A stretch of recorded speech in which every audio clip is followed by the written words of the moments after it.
Hello, dear students and friends. Welcome back to our Arivu Tutorials class 34. So, already you know, we are with present tense only. In that one, I have been selected simple present tense. Where I did put star mark, we are in that tense only. I hope the observation is by you. It has to be continued.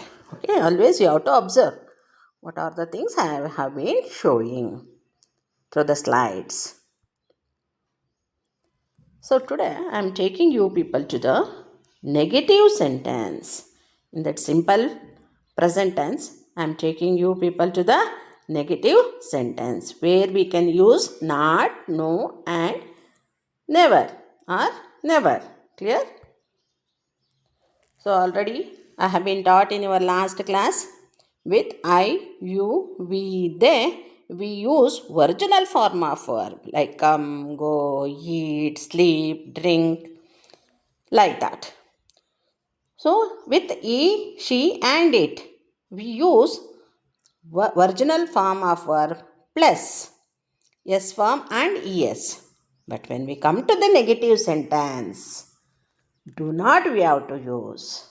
For I, you, we, they, we have to use do not or don't. Then what is the form of verb?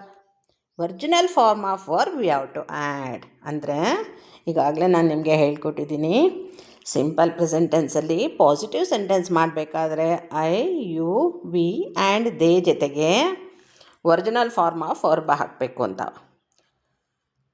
He she and it ಜೊತೆಗೆ verb ಜೊತೆ S ಅಥವಾ E S ಬರುತ್ತೆ ಅಂತ ಹೇಳಿ ಸಂದರ್ಭಕ್ಕೆ ಅನುಸಾರವಾಗಿ. It depends on the word. ಪದದ ಮೇಲೆ ನಿಂತಿದೆ ಎಸ್ ಹಾಕೋದು ಇ ಎಸ್ ಹಾಕೋದು ಅಂಥೇಳಿ. ಅದು ನಿಮಗೆ ಬರ್ತಾ ಬರ್ತಾ ಗೊತ್ತಾಗುತ್ತೆ. ಓಕೆ, ಈಗ ನಾವು ನೆಗೆಟಿವ್ ಸೆಂಟೆನ್ಸ್ ಮಾಡಬೇಕಾದ್ರೆ ಸಿಂಪಲ್ ಪ್ರೆಸೆಂಟ್ ಟೆನ್ಸಲ್ಲಿ ಐ ಯು ವಿ ದೇ ಜೊತೆಗೆ ಡು ನಾಟ್ನ ಯೂಸ್ ಮಾಡಬೇಕು. ಮತ್ತು ವರ್ಬ್ದು ಏನಪ್ಪ ಅಂತ ಹೇಳಿದ್ರೆ ಒರಿಜಿನಲ್ ಫಾರ್ಮೇ ಕೊಡಿ. ಈಗ do not come, do not ಗೋ ಅಥವಾ ಡೋಂಟ್ ಅಂತಲೂ ಹೇಳ್ಬೋದು. ಸೆಂಟೆನ್ಸ್ ಮೇಲೆ ಇನ್ನೂ ಡೆಪ್ತಾಗಿ ನೋಡೋಣ. ಹಿ ಶಿ ಆ್ಯಂಡ್ ಇಟ್ ಜೊತೆಗೆ ಏನಪ್ಪ ಅಂದರೆ ಡಸ್ ನಾಟ್ ಹಾಕಬೇಕು ಅಥವಾ ಡಸಂಟ್ ಅಂತ ಹೇಳಬೇಕು. ಇಲ್ಲಿ ಒರಿಜಿನಲ್ ಫಾರ್ಮ್ ಆಫ್ ವರ್ಬೇ ಯೂಸ್ ಮಾಡ್ತೀವಿ, ಎಸ್ ಅಥವಾ ಇ ಎಸ್ನ ಹಾಕಲ್ಲ ಪಾಸಿಟಿವ್ ಸೆಂಟೆನ್ಸ್ ಥರ. ಸೊ ಇನ್ನು ಸೆಂಟೆನ್ಸ್ ಕಲ್ತಾದ್ಮೇಲೆ ನಿಮಗಿನ್ನ ಸುಲಭ ಆಗುತ್ತೆ.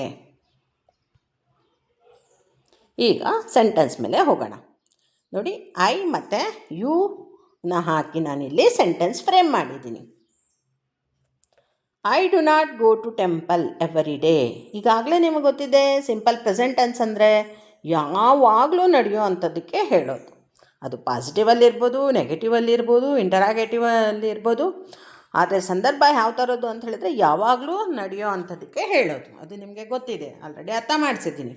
ಇಲ್ಲಿ I do not go to temple every day ಅಂದರೆ ನಾನು ದಿನಾಲೂ ಟೆಂಪಲ್ಗೇನೋ ಹೋಗಲ್ಲ, ವೀಕ್ಲಿ ಟ್ವೈಸೋ ಏನೋ ಹೋಗ್ತೀನಿ ಅಂತೇಳಿ ಅದರ ಅರ್ಥ ಕೊಡುತ್ತೆ. ಅಥವಾ ಬೇರೆ ಏನಾದರೂ ಅರ್ಥ ಕೊಡ್ಬೋದು, ಮಂತ್ಲಿ ಒನ್ಸ್ ಹೋಗ್ತೀನಿ ಈ ಥರ.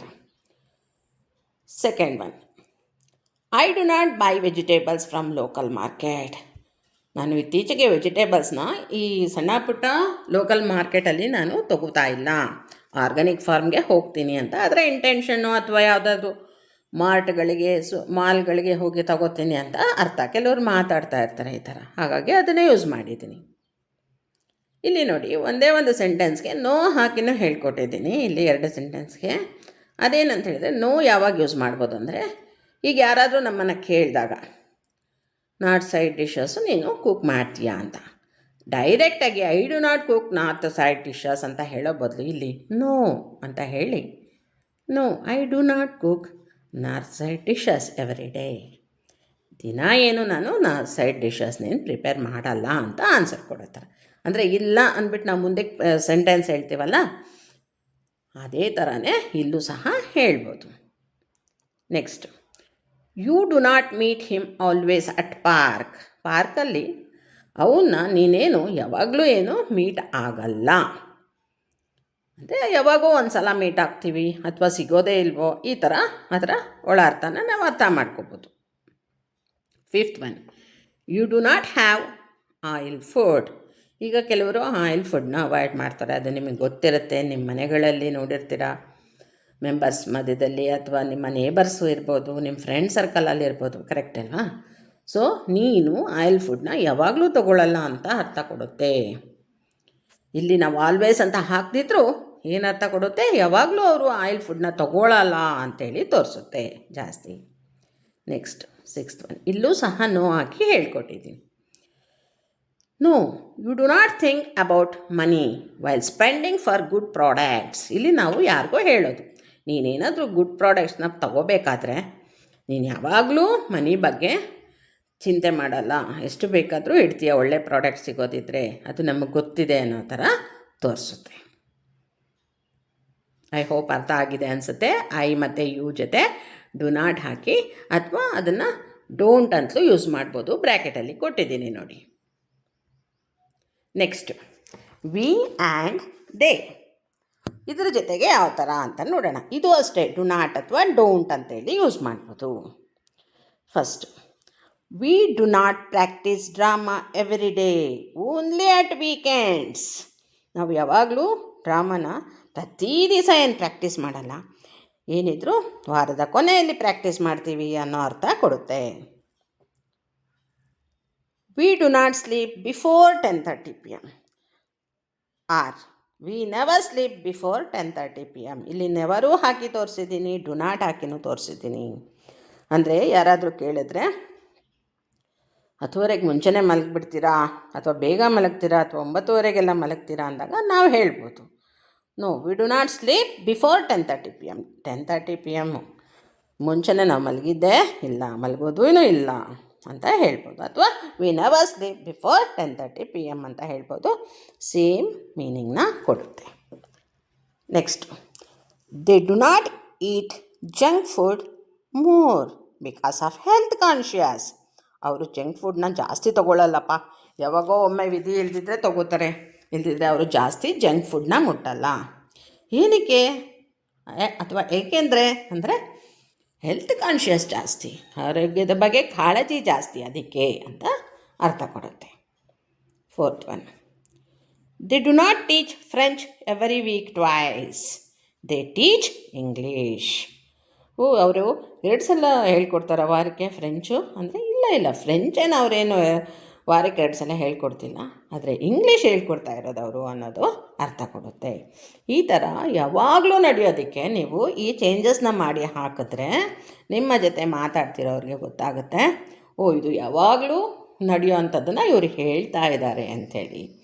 ನೀವು ಕಲಿಯೋ ತನಕ ಈ ಥರ ಸೆಂಟೆನ್ಸ್ ಮಾಡಬೇಕಾದ್ರೆ ಈ ಟೆನ್ಸಲ್ಲಿ ಬೇಕಾದರೆ ಆಲ್ವೇಸ್ ಅಂತ ಹಾಕ್ಕೊಂಡ್ರೆ ನಿಮಗಿನ್ನೂ ಚೆನ್ನಾಗಿ ಅರ್ಥ ಆಗುತ್ತೆ. ಅಂದರೆ ಯಾವಾಗಲೂ ಅಂತ ನೀವೇ ವರ್ಡ್ ಹಾಕ್ಕೊಂಬಿಡೋದು, ನಾನು ಅಲ್ಲಿ ಇಲ್ಲಿ ನಿಮಗೆ ಅರ್ಥ ಆಗಲಿ ಅಂತ ಹಾಕಿದ್ದೀನಲ್ವ, ಆ ಥರ.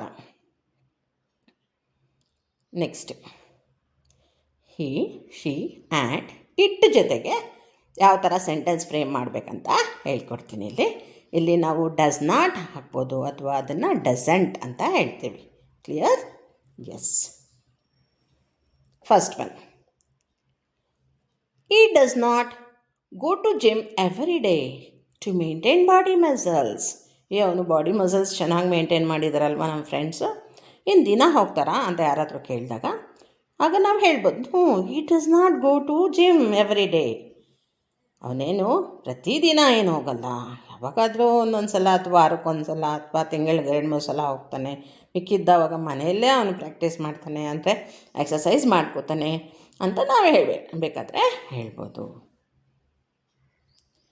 He does not watch English movies. ನೋಡಿ, ಅವನು ಯಾವಾಗ್ಲೂ ಇಂಗ್ಲೀಷ್ ಮೂವೀಸ್ ನೋಡೋದೇ ಇಲ್ಲ ಅಂತ ತೋರಿಸುತ್ತೆ. ಯಾವಾಗ್ಲೂ ಅಥವಾ ಆಲ್ವೇಸ್ ಅವನು ಇಂಗ್ಲೀಷ್ ಮೂವೀಸ್ ನೋಡೋದೇ ಇಲ್ಲ, ಅವನು ಬೇರೆ ಲ್ಯಾಂಗ್ವೇಜ್ ಮೂವೀಸ್ ಜಾಸ್ತಿ ನೋಡೋದು ಅನ್ನೋ ಅರ್ಥ ಕೊಡುತ್ತೆ. She does not like to have cool drink.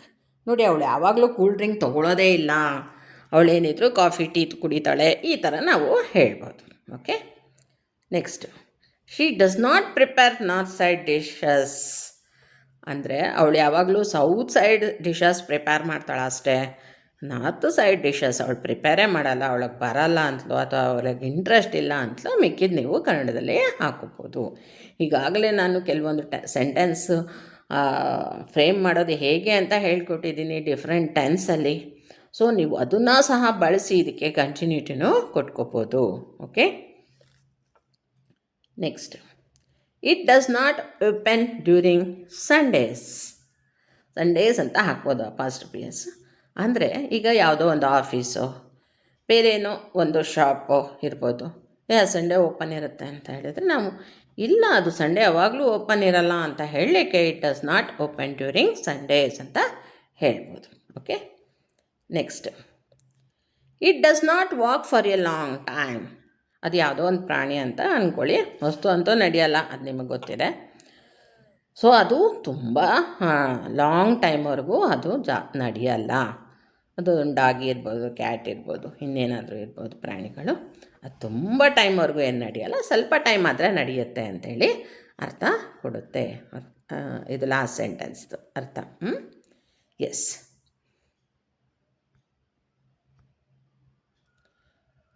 ನೋಡಿ ಡಿಯರ್ ಫ್ರೆಂಡ್ಸ್ ಆ್ಯಂಡ್ ಸ್ಟೂಡೆಂಟ್ಸ್, ಯಾರು ಈ ಕ್ಲಾಸಿಂದ ಕಲಿಯೋಕ್ಕೆ ಬಂದಿದ್ದೀರೋ ಅನ್ನೋಯಿಂಗ್ಲಿ ಎಂಟ್ರಿ ಆಗಿದ್ದರೆ ಕ್ಲಾಸ್ಗೆ, ನೀವು ಕ್ಲಾಸ್ 1 ನೋಡ್ತಾ ಬನ್ನಿ, ನಿಮಗೆ ತುಂಬ ಚೆನ್ನಾಗಿ ಅರ್ಥ ಆಗುತ್ತೆ. ನಿಮಗೆ ಸ್ವಲ್ಪ ನಿಧಾನ ಅನಿಸ್ಬೋದು, ಆದರೆ ಇಷ್ಟು ದಿವಸ ಇಷ್ಟು ವರ್ಷಗಳೇ ಟೈಮ್ ವೇಸ್ಟ್ ಮಾಡ್ಕೊಂಡಿರ್ತೀರ. ಈಗ ನೀವು ಸ್ವಲ್ಪ ಟೈಮ್ ಸ್ಪೆಂಡ್ ಮಾಡೋದ್ರಲ್ಲಿ ಏನೂ ತಪ್ಪಿಲ್ಲ. ಹಾಗಾಗಿ ದಯವಿಟ್ಟು ನಿಧಾನಕ್ಕೆ ಕಲೀರಿ, ಆದರೆ ಸ್ಟ್ಯಾಂಡರ್ಡಾಗಿ ಒಂದು ಫಾರ್ಮೇಟಲ್ಲಿ ಕಲ್ತ್ಕೊಂಡ್ರೆ ನಿಮ್ಮ ಶ್ರಮಕ್ಕೆ ತಕ್ಕ ಫಲಿತ ಸಿಕ್ಕತ್ತೆ. ಓಕೆ, ಇಂಗ್ಲೀಷ್ ಕಲಿಯೋದರ ಮೂಲಕವಾಗಿ. ಐ ಹೋಪ್ ಅರ್ಥ ಆಗಿದೆ ನಾನು ಹೇಳಿದ್ದು ಅನಿಸುತ್ತೆ. ಈಗ ವಿತ್ ನೇಮ್ಸ್ ಬರೋಣ. ಈಗಾಗಲೇ ನಿಮಗೆ ಗೊತ್ತಿದೆ, ಆಲ್ವೇಸ್ ನಾನು ಐ ಯು ವಿ ದೇ ಈ ಶಿ ಆ್ಯಂಡ್ ಇಟ್ ಜೊತೆಗೆ ನೇಮ್ಸು ಹಾಕಿ ಹೇಳ್ಕೊಡ್ತೀನಿ. ಆಗ ನಿಮಗೇನಾದರೂ ಕನ್ಫ್ಯೂಷನ್ಸ್ ಇದ್ದರೆ ಹೋಗುತ್ತೆ ಅಂಥೇಳಿ. ಈಗ ಅದೇ ಡು ನಾಟ್ನ ಮತ್ತು ಡಸ್ ನಾಟ್ನ ನೇಮ್ಸ್ ಜೊತೆ ಯಾವ ಥರ ಬಳಸೋದಂತ ಹೇಳ್ಕೊಡ್ತೀನಿ. ಒಂದು ಹೆಸರು ಬಂದರೆ ಅಲ್ಲಿ ನೀವು ಡಸಂಟ್ ಅಂತಲೇ ಹಾಕಿ, ಈ ಶೀಟ್ಗೆ ನಾವು ಹಾಕ್ತೀವಲ್ಲ ಅವನು ಅವಳು ಅದು ಇದು ಅಂತ ಹೇಳಿದಾಗ ಡಸ್ ನಾಟ್ ಅಂತ ಹಾಕಿ ಅಂತ ಹೇಳ್ಕೊಟ್ಟಿದ್ದೀನಲ್ಲ, ಅದೇ ಥರ ಇಲ್ಲಿ ಒಂದು ಹೆಸರು ಬಗ್ಗೆ ಅಥವಾ ಒಬ್ಬ ವ್ಯಕ್ತಿ ಬಗ್ಗೆ ಮಾತಾಡಬೇಕಾದ್ರೆ ನೀವು ಡಸ್ ನಾಟ್ನ ಯೂಸ್ ಮಾಡಿ. 2 or more ನೇಮ್ಸ್ ಬಂದಾಗ ಡು ನಾಟ್ನ ಹಾಕಿ. Okay, yes. First one, Sharan does not meet Shiva twice in a week. He meets once in a week only. ನೋಡಿ, ಇಲ್ಲಿ ಕಂಟಿನ್ಯೂಟಿನೂ ಕೊಟ್ಟಿದ್ದೇನೆ ನಿಮಗೆ ಅರ್ಥ ಆಗಲಿ ಅಂಥೇಳಿ. ಶರಣ್ ಇದ್ದಾನಲ್ಲ, ಅವನು ಶಿವನ ವೀಕ್ಲಿ 2 ಸಲ ಅಂದರೆ ವಾರಕ್ಕೆ 2 ಸಲ ಏನು ಮೀಟ್ ಆಗಲ್ಲ. He meets once in a week, ವಾರದಲ್ಲಿ ಒಮ್ಮೆ ಮಾತ್ರ ಮೀಟ್ ಆಗ್ತಾನೆ ಅಂತ ಅರ್ಥ ತೋರಿಸುತ್ತೆ. ನೋಡಿ, ಇದೆಲ್ಲ ಈ ಟೆನ್ಸಲ್ಲಿ ನೀವು ಗಮನಿಸಿರ್ಬೋದು. ಹಿಂದೆ ಆಗಿರೋದು ಹೇಳ್ತಾ ಇಲ್ಲ, ಇವಾಗ ನಡೀತಿರೋದು ಮಾತ್ರ ಹೇಳ್ತಿಲ್ಲ, ಮುಂದೆ ಆಗೋದು ಹೇಳ್ತಾ ಇಲ್ಲ, ಎಲ್ಲ ಸೇರಿ ಯಾವಾಗಲೂ ನಡೆಯೋ ಅಂಥದ್ದನ್ನು ಹೈಲೈಟ್ ಮಾಡಿರೋದು. ಇದನ್ನು ಅಬ್ಸರ್ವೇಷನಲ್ಲಿ ಇಟ್ಕೊಂಡ್ರೆ ನೀವು ಸುಲಭವಾಗಿ ಸೆಂಟೆನ್ಸ್ನ ಫ್ರೇಮ್ ಮಾಡಿ you can use it also. Clear? Next, Reema does not walk from home to office every day, only often. ಅಂದರೆ ರೀಮಾ ಏನು ಮನೆಯಿಂದ ಆಫೀಸ್ಗೆ ಪ್ರತಿದಿನ ಏನು ನಡ್ಕೊಂಡು ಹೋಗಲ್ಲ, ಆಫನ್ ಅಂದರೆ ಆವಾಗವಾಗ ಮಾತ್ರ ಹೋಗ್ತಾಳೆ ನಡ್ಕೊಂಡು ಮನೆಯಿಂದ ಆಫೀಸ್ಗೆ ಅಂಥೇಳಿ ತೋರಿಸುತ್ತೆ. ನೆಕ್ಸ್ಟ್, ವಾಣಿ ಆ್ಯಂಡ್ ರಾಣಿ, ಇಲ್ಲಿ ನೋಡಿ ಡಬಲ್ ನೇಮ್ ಬಂತು ಅಲ್ವಾ, ಅಥವಾ ವಾಣಿ ರಾಣಿ ಆ್ಯಂಡ್ ಮಂಜು ಆ ಥರನೇ ಹೇಳ್ಕೊಬೋದು. 2 or more ನೇಮ್ಸ್ ನೀವು ಆ್ಯಡ್ ಮಾಡ್ಕೊಳ್ಳಿ ಬೇಕಾದರೆ. ಸೊ ದೇ ಬೇಕಾದರೂ ಹಾಕ್ಕೋಬೋದು ನೀವು. They do not go to hotel every day, often only they go. ಅಂದರೆ ವಾಣಿ ಮತ್ತು ರಾಣಿ ಇದ್ದಾರಲ್ಲ, ಇವರೇನು ಹೋಟೆಲ್ಗೆ ಯಾವಾಗಲೂ ಹೋಗಲ್ಲ, ಯಾವಾಗಾದರೂ ಒಮ್ಮೆ ಮಾತ್ರ ಹೋಗ್ತಾರೆ ಅಂತ ತೋರಿಸುತ್ತೆ. Next, Bharat and Basava do not study during night, they get up early in the morning. ನೋಡಿ, ಇಲ್ಲಿ ದೇಗೆ ಗೆಟ್ ಅಪ್ ಅಂತ ಹಾಕಿದ್ದೀನಿ, ಗೆಟ್ಸ್ ಅಂತ ಹಾಕಿಲ್ಲ ಅಲ್ವಾ. ಸೊ ಭರತ್ ಮತ್ತು ಬಸವ ಇದ್ದಾರಲ್ಲ, ಅವರು ರಾತ್ರಿ ಹೊತ್ತು ಯಾವಾಗಲೂ ಓದೋದೇ ಇಲ್ಲ, ಆದರೆ ಬೆಳಗಿನ ಜಾವ ಎದ್ದೊಳ್ತಾರೆ ಅವರು ಅಂಥೇಳಿ ತೋರಿಸುತ್ತೆ. ಕ್ಲಿಯರ್?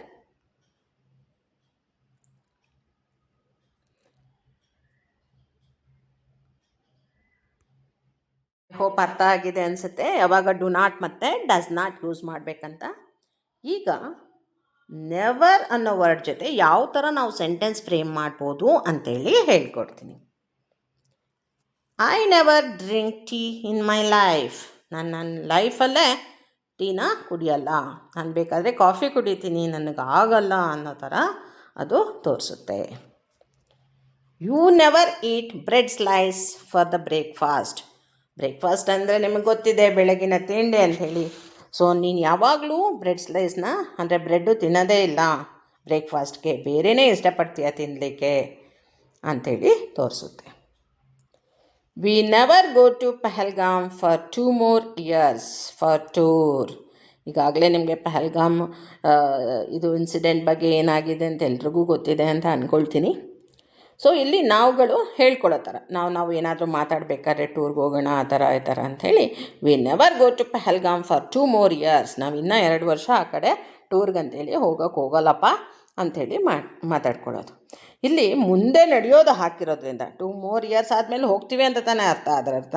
ಹಾಗಾಗಿ ಮುಂದೆ ಏನು ಆಗೋದನ್ನು ಸೇರಿಸಿರೋದ್ರಿಂದ ಬೇಕಾದ್ರೆ ನೀವು ಇಲ್ಲಿ ವಿಲ್ಲು ಸಹ ಹಾಕ್ಕೋಬೋದು ಅಥವಾ ವಿಲ್ ಬಿನೂ ಸಹ ಯೂಸ್ ಮಾಡ್ಕೋಬೋದು. ಓಕೆ, ನಾವು ಹೋಗ್ತೀವಿ ಅನ್ನಂಗಿದ್ರೆ ವಿಲ್ ಬಿ ಹಾಕಿ, ಇಲ್ಲ ಹೋಗ್ತೀವಿ ಮುಂದಕ್ಕೆ ಯಾವಾಗೋ ಒಂದು ದಿವಸ ಅಂದರೆ ವಿಲ್ ಅಂತ ಹೇಳಿ ಹಾಕ್ಕೊಳ್ಳಿ.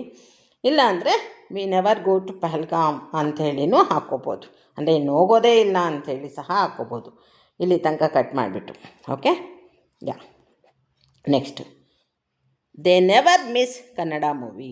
ನೋಡಿ, ಅವರಿದ್ದಾರಲ್ವ, ಅವರಿಗೆ ಕನ್ನಡದ ಅಭಿಮಾನ ಜಾಸ್ತಿ ಇದೆ. ಹಾಗಾಗಿ ಯಾವುದೇ ಕನ್ನಡ ಮೂವಿ ಬಂದರೂ ಅವ್ರು ಮಿಸ್ ಮಾಡಲ್ಲ ಅಂತ ತೋರಿಸುತ್ತೆ. ನೋಡಿ, ಯಾವಾಗಲೂ ಅಂತ ಬರುತ್ತೆ, ಇಂಟೆನ್ಷನ್ನೇ ಯಾವಾಗಲೂ ಅಂತ ತೋರಿಸ್ತಿದೆ. ಈ ಥರ ಸಿಚುವೇಶನ್ಗೆ ನೀವು ನಾನು ಏನೇ ನಿಮಗೆ ಡು ನಾಟ್ ಇರ್ಬೋದು, ಡಸ್ ನಾಟ್ ಇರ್ಬೋದು, ನೆವರ್ ಇರ್ಬೋದು. ಸೊ ನೀವು ಈ ಥರ ಯೂಸ್ ಮಾಡ್ಕೋಬೋದು. Next, Hi never answers is question. ಇಲ್ಲಿ ಇಬ್ಬರು ವ್ಯಕ್ತಿಗಳ ಬಗ್ಗೆ ಮಾತಾಡ್ತಿರೋದು. ಒಬ್ಬ ಆನ್ಸರೇ ಮಾಡಲ್ಲ, ಇನ್ನೊಬ್ಬ ಕೇಳೋ ಕ್ವಶನ್ಸ್ಗೆ ಅಂಥೇಳಿ ತೋರಿಸುತ್ತೆ. ಇಲ್ಲಿ ಬೇಕಾದರೆ ವ್ಯಕ್ತಿಗಳ ಹೆಸರು ಸಹ ಹಾಕ್ಕೋಬೋದು. Shiva never answers for Vishnu's questions ಅಂತಲೂ ಹೇಳ್ಬೋದು. Next, she never cleans her room, her mother only helps. ನೋಡಿ, ಅವಳು ಇದ್ದಾಳಲ್ವ, ಅವಳ ರೂಮ್ನ ಯಾವಾಗಲೂ ಕ್ಲೀನ್ ಮಾಡಲ್ಲ, ಅವ್ರ ತಾಯಿನೇ ಹೆಲ್ಪ್ ಮಾಡೋದು ಕ್ಲೀನ್ ಮಾಡಲಿಕ್ಕೆ ಅಂಥೇಳಿ ತೋರಿಸುತ್ತೆ.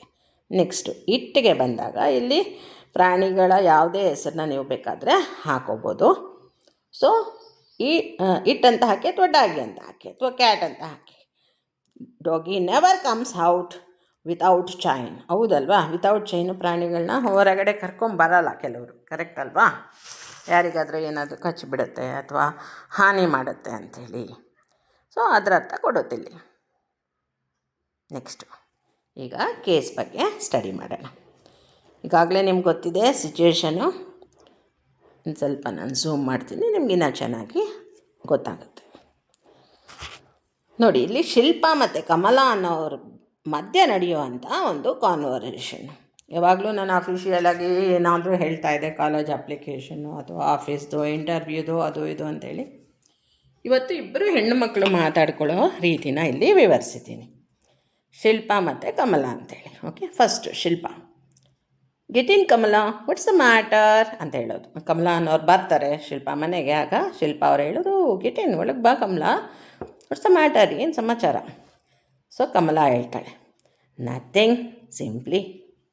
So what are you cooking for afternoon lunch ಅಂತ ಅವ್ರು ಕೇಳೋತಾರೆ. ಕಮಲಾ ಬಂದು ಶಿಲ್ಪಾಗೆ ಕೇಳೋತಾರೆ, ಏನು ಪ್ರಿಪೇರ್ ಮಾಡ್ತಿದ್ಯಪ್ಪ ಅಥವಾ ಏನು ಅಡುಗೆ ಮಾಡ್ತಿದ್ಯಪ್ಪ ಆಫ್ಟರ್ನೂನ್ ಲಂಚ್ಗೆ ಅಂಥೇಳಿ. ಆಗ ಶಿಲ್ಪ ಆನ್ಸರ್ ಮಾಡ್ತಾಳೆ, normal food only, rice sambar and side dish ಅಂತ ಹೇಳಿ. ಏನು ನಾರ್ಮಲಾಗೆ, ಏನು ಮಾಮೂಲಿಯಾಗೆ ಪ್ರಿಪೇರ್ ಮಾಡ್ತಿದ್ದೀನಪ್ಪ, ಅನ್ನ ಸಾಂಬಾರು ಒಂದು ಸೈಡ್ ಡಿಶ್ಶು ಅಥವಾ ಪಲ್ಯ ಅಂತೇಳಿ. Kamala, okay, me too the same. ಹೌದೌದು, ನಾನು ಅದನ್ನೇ ಮಾಡಿದೆ ಅಂತ. ನೋಡಿ, ಮತ್ತೆ ಅದನ್ನ ರಿಪೀಟ್ ಮಾಡಿದೆ ಸೆಂಟೆನ್ಸು, ಮೀ ಟೂ ಅಂತ ಹೇಳಿದೆ. ಅಥವಾ ಐ ಡೂ ಅಂತಲೂ ಹೇಳ್ಬೋದು, ನಾನು ಕೂಡ ಸೇಮ್ ಪ್ರಿಪೇರ್ ಮಾಡಿದ್ದೀನಿ ಅಂಥೇಳಿ. ಮತ್ತು ಕಮಲ ಕಂಟಿನ್ಯೂ ಮಾಡ್ತಾರೆ ಕಾನ್ವರ್ಸೇಷನ್ನ. But at evening some guest will come to our home, just guide me some not the side dish, I will try to prepare the same ಅಂತ ಹೇಳೋದು. ನಾನು ಸೇಮೇ ಪ್ರಿಪೇರ್ ಮಾಡಿದ್ದೀನಿ, ಬಟ್ ಈವ್ನಿಂಗ್ ಗೆಸ್ಟ್ ಯಾರೋ ಬರ್ತಿದ್ದಾರಪ್ಪ, ಏನಾದರೂ ಒಂದು ನಾರ್ತ್ ಸೈಡ್ ಡಿಶ್ ಬಗ್ಗೆ ಹೇಳ್ಕೊಡಿ, ನಾನು ಅದನ್ನೇ ಪ್ರಿಪೇರ್ ಮಾಡ್ತೀನಲ್ವಾ ಅಂತ ಹೇಳತ್ತಾರ. ಆಗ ಶಿಲ್ಪ ಆನ್ಸರ್ ಮಾಡ್ತಾರೆ, okay, you better prepare veg fried rice and paneer fry. I will explain ಅಂತ. ನಾನು ಎಕ್ಸ್ಪ್ಲೈನ್ ಮಾಡ್ತೀನಿ ಬೇಕಾದರೆ ಯಾವ ಥರ ಮಾಡೋದಂತ. ನೀನು ಬೆಟರು ವೆಜ್ ಫ್ರೈಡ್ ರೈಸು ಮತ್ತು ಪನ್ನೀರ್ ಫ್ರೈನ ಪ್ರಿಪೇರ್ ಮಾಡು ಅಂತ. ಆಗ ಕಮಲ ಆನ್ಸರ್ ಮಾಡೋದು. ಇದು ತೆಗಿತೀನಿ ಮಾರ್ಕರು, ನಿಮಗೆ ಕಾಣಲ್ಲ ಸೆಂಟೆನ್ಸ್ ಅಂತಿದೆ.